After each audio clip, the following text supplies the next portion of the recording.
তাদের কোনো বক্তব্য থাকে বা কোনো অভিযোগ থাকে বা কিছু দিতে হয় এই বাড়িতে আসে। আপনার বাড়িতে সিআইডি কেন? আপনার বাড়িতে সিআইডি যারা গেছে বলতে পারবে, আমি তো যাইনি। কলকাতা পুরসভা তো নোটিশ দিয়েছে আপনার বাড়িতে। কলকাতা পুরসভা অবৈধ বাড়ি বলছে আপনার অবৈধ নির্মাণ।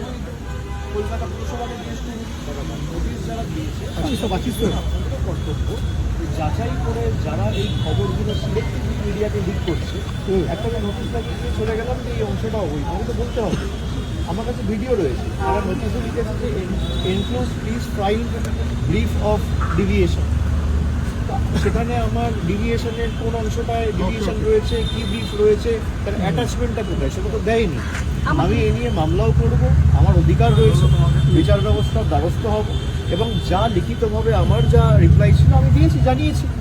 বাকি সিআইডি টিম কেন এসছে, টিএমসি কেন এসছে, কি নোটিশ দিয়ে যারা দিয়েছে তারা বলতে পারবে। আপনি কি সই জাল সংক্রান্ত মামলা এসছে, আপনি কি সই জাল করেছেন?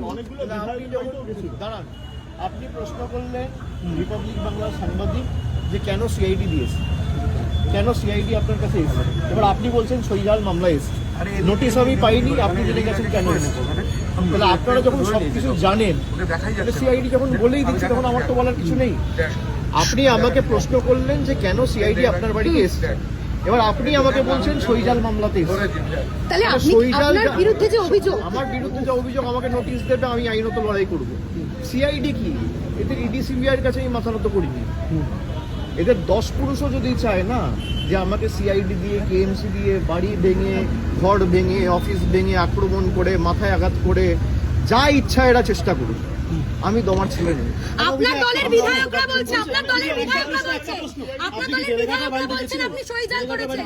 আমি ওখানে আমাদের বেলিঘাটার যে পার্টি অফিস রয়েছে, আমাদের ওখানকার নির্বাচিত যিনি বিধায়ক কুণাল ঘোষের অফিসে আমি দেখা করেছি। আমি ওখানেই গেছিলাম, ওখান থেকে এসেছি, আমি একটু পরে শোনা। আপনার দলের বিধায়করাই বলছেন